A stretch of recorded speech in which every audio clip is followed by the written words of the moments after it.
Bom dia, meus amados irmãos, que a graça e a paz, que vem da parte do nosso Deus, da parte do nosso Senhor e Salvador Jesus Cristo, possa habitar em nossos corações, nos fazendo crescer e prosperar espiritualmente cada vez mais para a honra e glória do Deus Altíssimo e do seu Filho, o nosso Senhor e Salvador Jesus Cristo. Meus amados, hoje, segunda-feira, vamos dar continuidade aqui à nossa lição bíblica diária.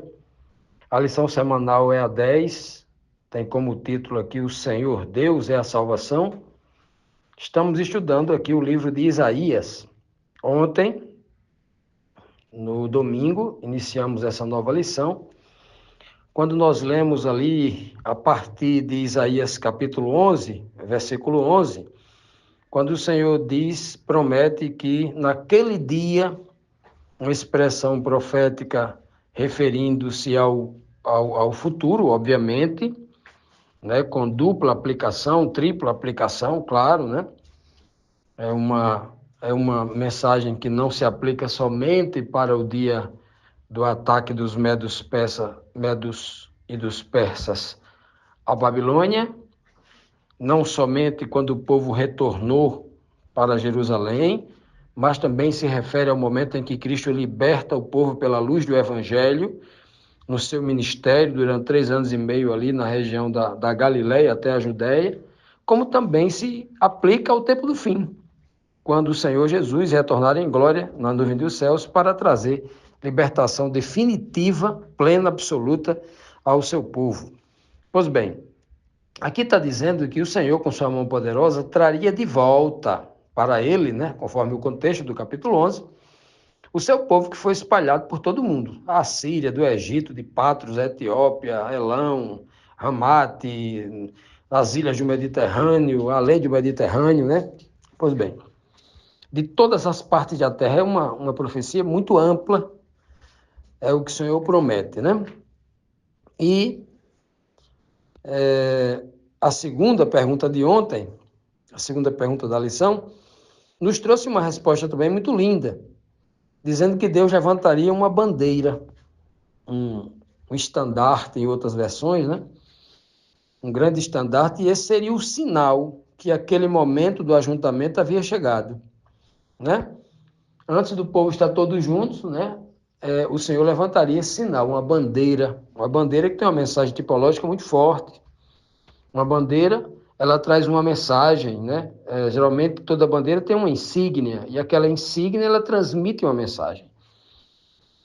Como nós falamos ontem, a tribo de Judá tinha como insígnia um leão, que trazia uma mensagem forte, principalmente vinculada à bênção que o pai Jacó deu ao seu filho Judá, o pai dos judeus. Pois bem, e hoje, dando continuidade a esta lição do livro de Isaías, vamos para a terceira pergunta, que diz: por que é dito que Israel não terá mais ciúmes e Judá não será mais inimiga de Israel? Porque é dito que Israel não vai ter mais ciúme de Judá e Judá não será mais inimiga de Israel. Por que essa pergunta é importante? Porque 600 anos antes de Jesus iniciar o seu ministério, essa mensagem aqui é dada por Isaías. Naquela época, eles já eram inimigos. O reino de Israel já havia se separado, né? Provavelmente no ano ali 800, 900 ali, no nono século, né? As tribos de Israel se dividem. Ao sul fica Judá e ao norte vão 10 tribos para lá. E eles ficam inimigos, irmãos inimigos, assim como ficou inimigo Jacó e Esaú, como ficou inimigo Ismael e Isaac, como ficou inimigo Caim e Abel. Essa coisa do irmão mais velho, né? Ficar inimigo do irmão mais novo, né? E o mais novo é o remanescente, é o escolhido. Isso é uma repetição de fatos, desde o Gênesis, né? Poucas pessoas que leem a Bíblia não se atentam para essas mensagens espirituais implícitas. O nome disso são tipos, tipologias. Quem conhece as tipologias na Bíblia, conhece o suprassumo da teologia. Conhece a verdadeira mensagem bíblica. Quem não conhece vai só ser crente decorador de manual de igreja, né? pegar uma comidinha pronta, preparada por outros, mas não vai aprender diretamente com Deus. É importante que o homem espiritual tenha esse discernimento de enxergar essas mensagens implícitas na letra morta que o Senhor quer transmitir à sua igreja. Pois bem, então eles eram inimigos. Nos dias de Cristo, eles eram tão inimigos, mas tão inimigos, que Cristo tinha que contar, por exemplo, uma parábola para eles, parábola do bom samaritano. Quem era o samaritano? Representava as 10 tribos, porque Samaria era a capital do Reino do Norte, onde estavam as 10 tribos de Israel. E em Jerusalém estava o povo judeu, representado por quem? Pelo sacerdote da parábola e pelo levita da parábola, porque os levitas e os sacerdotes haviam se tornado judeus, né? Praticamente a tribo de Levi havia se confundido ali com a tribo de Judá lá em Jerusalém. E é o que o Senhor Jesus conta. E o judeu estava lá, né, semi-morto no chão, o judeu, né, compatriota dos levitas em Jerusalém, e o texto é claro, a parábola diz que ele vinha saindo de Jerusalém, na região da Judéia. Aí um estrangeiro lá de outra terra, um samaritano, é quem ajuda, e ele diz que é o justificado. Ali Jesus está dizendo assim, por que vocês estão olhando para o samaritano como alguém imundo, alguém incapaz, né? Então, nos dias de Cristo, o judeu não sentava na mesma mesa com o samaritano, sendo irmão do mesmo pai Jacó. Veja que nível o que a religiosidade, o que a religião judaica fez na cabeça daquele povo. Aí Jesus sentava com esse povo para comer, e eles ficavam acusando que Jesus era imundo, era impuro, que sentava com as pessoas como se o ser humano fosse algo assim horripilante, negando a sua própria natureza. É algo assim que é estranho demais para a gente entender o que a religiosidade faz na cabeça do pobre coitado do homem, né? Transforma o homem que ele não consegue nem enxergar a sua própria natureza e nem entender o mandamento amar o próximo como a si mesmo. Aí Cristo começa a ensinar tudo isso, né, e tal. Mas o verso diz aqui em Isaías 11:13, o povo de Israel não terá mais ciúmes do povo de Judá, e o povo de Judá não será mais inimigo do povo de Israel. Veja só, o povo de Israel tinha ciúmes do povo de Judá. Era o inimigo que tinha ciúme. Era tão ciumento, porque o ciumento invejoso, ele acaba inventando coisas, né?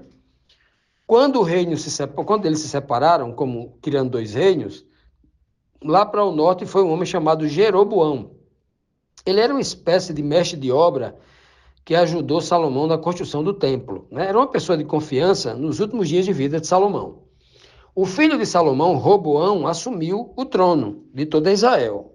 E aí foi infeliz na sua fala, né, ameaçando o povo de mais impostos e tudo mais, e ali aconteceu a ruptura.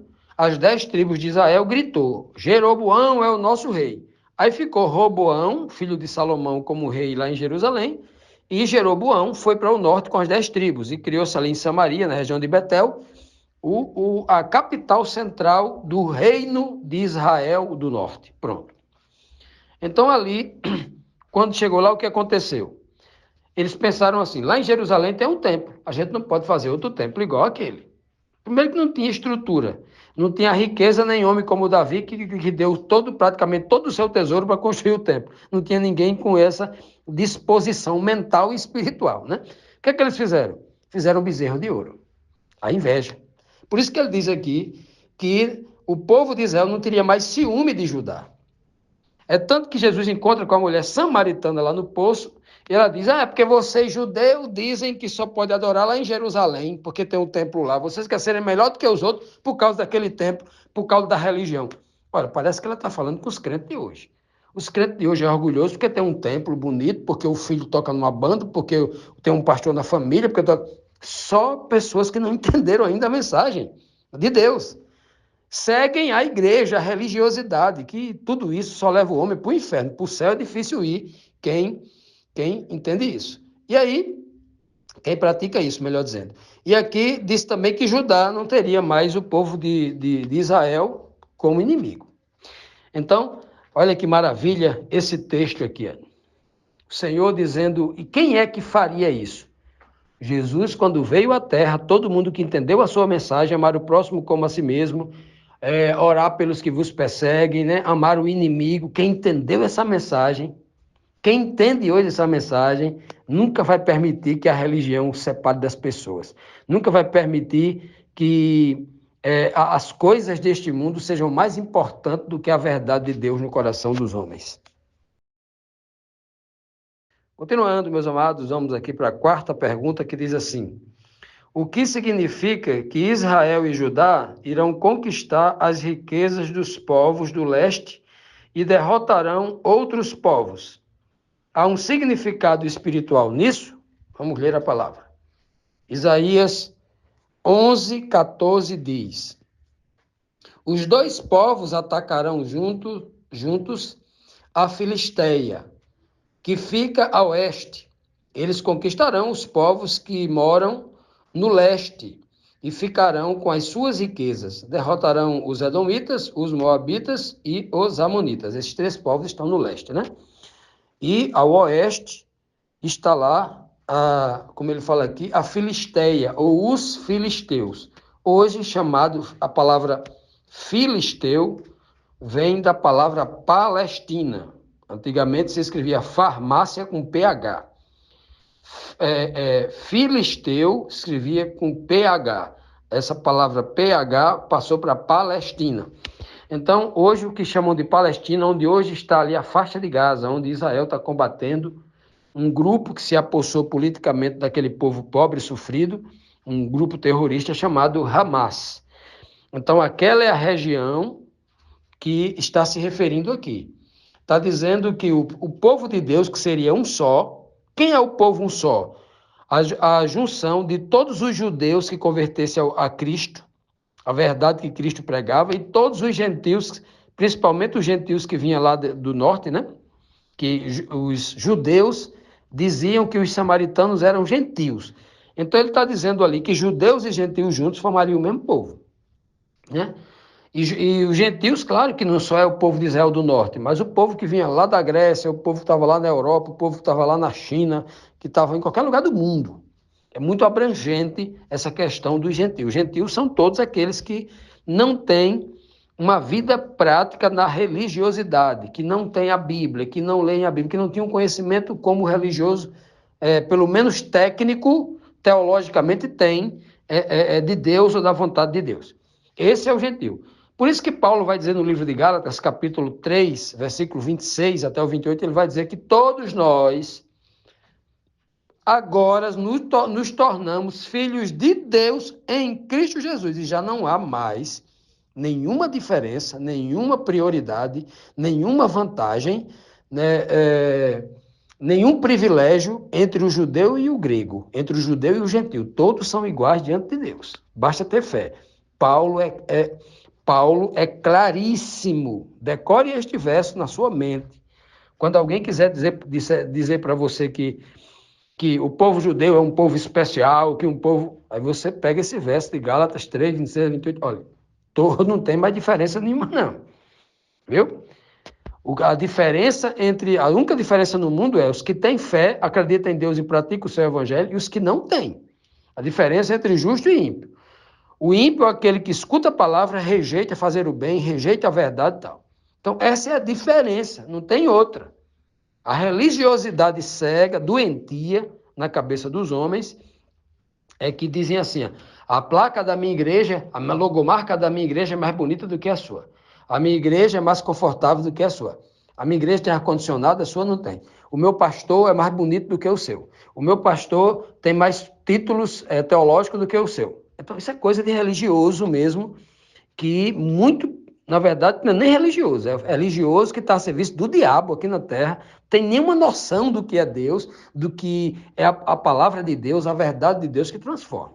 Essas pessoas não entenderam ainda e precisam entender para que sejam felizes, para que elas realmente sejam libertas de tudo, tenham uma vida plena e abundante e continuem crescendo nesse conhecimento, porque é a única forma de se tornarem livres. Conhecereis a verdade e a verdade vos libertará. Pois bem, então, ele está dizendo aqui que essa verdade de Cristo iria unir o povo. Quem era o povo? O religioso e o leigo. Ele chama aqui de judeu e gentil. Ele chama aqui de o povo de Judá e o povo de Israel ao norte. Então ele uniria esses povos para combater quem? A Palestina. Por que ele chama... Aqui o texto é literal, os palestinos são de Satanás, são um povo que não presta. Claro que não, o povo palestino lá são gente boa, pessoas honestas, gente pessoas que podem ter fé em Deus, pessoas que serão justificadas, pessoas que serão salvas para o reino de Deus. A gente não pode ter nenhum tipo de qualquer preconceito contra o palestino, contra o judeu, contra o grego, contra o chinês, contra o iraniano. São seres humanos, contra o africano, o americano, qualquer um. Não pode haver contra o ser humano. A Bíblia, quando cita aqui o palestino, ele está fazendo uma referência à memória da escravidão que os palestinos, que os filisteus sempre quiseram oprimir o povo de Deus. Nos dias de Sansão, o que eles faziam? Eles invadiram tudo, pegaram a Arca da Aliança, levaram para lá, cobravam impostos, né, aplicaram duras penas ao povo, o povo de Deus, o povo de Israel, e eles tomando tudo lá, né? Então, eles aplicaram a escravidão. Muitas vezes a Bíblia cita os filisteus, cita o Egito como escravizador, cita a Babilônia como escravizador, cita a Síria como escravizadora, né? Que os sírios levaram em cativo lá para lá o povo de Israel, as tribos do norte, né? Antes de cento e poucos anos, quase 200 anos antes de Babilônia invadir e levar os judeus para Babilônia, né? Então, aqui é uma tipologia, diz assim, serão unidos, combaterão quem? Aqueles que estão querendo escravizar, que aqui é uma tipologia. E aqui, ó, não permita que ninguém diga para você, tá vendo? Está escrito aqui na profecia de Isaías que Israel ia destruir o Ramais hoje e invadir, porque está escrito aqui. Esse verso não está falando disso, não. Não está falando de enfrentamentos de guerras e disputas políticas, que é o caso desse que está acontecendo hoje, não. Cuidado, tem muita gente torcendo o texto. Aqui é uma linguagem tipológica. Cuidado, tem muita gente pegando verso como esse aqui, dizendo, olha, está se cumprindo hoje essa profecia, né? Dando uma de doido para ganhar curtidas no seu canal, para pegar mentes fracas, né? Pessoas fracas sem conhecimento teológico, para guiá-los para o erro. Cuidado com essa turma aí. Tem muita gente aí usando aí políticos modernos aí para dizer que está se cumprindo profecia. Cuidado. Então, o que mais é que temos aqui? Ele está dizendo que esses povos juntos, eles também iriam conquistar quem? Os que estiverem ao leste. Ao leste hoje de Israel, está ali a Cisjordânia, um pouco mais para frente vai estar o Iraque, né?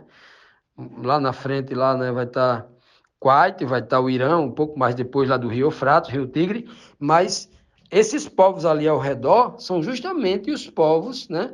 Os filhos de Edomita, Edom é Saul, né? Que Esaú, o irmão de Jacó, os Moabitas e os Edomitas. Nós temos aqui os descendentes de Ló, lá de Abraão, e também os descendentes de Ismael. Então, nós temos aí, ele está dizendo que todos esses povos, unidos por aquela mensagem, porque o que é que vai unir os filhos de Israel com Judá? O reino do norte com o sul. Só tem uma coisa que une, é a mensagem pregada por Jesus Cristo e seguida pelos apóstolos. É Paulo que vai chegar a essa constatação. Aqui na Igreja de Cristo, aqui, não tem mais diferença entre judeu e gentil. Não tem mais diferença entre o judeu de Jerusalém e o gentil lá de Samaria, lá de Betel, lá do Reino do Norte. Não tem mais diferença. É a mensagem de Cristo que vai unir esse povo. Né? É o verdadeiro evangelho, o evangelho da graça, da libertação, que é para isso que Cristo veio. Cristo veio morrer, só para o judeu não. Ele veio morrer pelo ser humano. Deus amou o mundo de tal maneira. O mundo, né? O texto não diz Deus amou o judeu de tal maneira. Deus amou o mundo de tal maneira. As pessoas do mundo. Olha que coisa linda, que coisa maravilhosa. Que o Senhor possa nos ensinar a compreendermos o seu amor, a sua graça maravilhosa, que Ele derramou sobre este mundo, para que a gente possa, em cima deste incentivo, buscar conhecer mais a Deus, a sua verdade, para que a gente, então, não seja enganado pelos homens.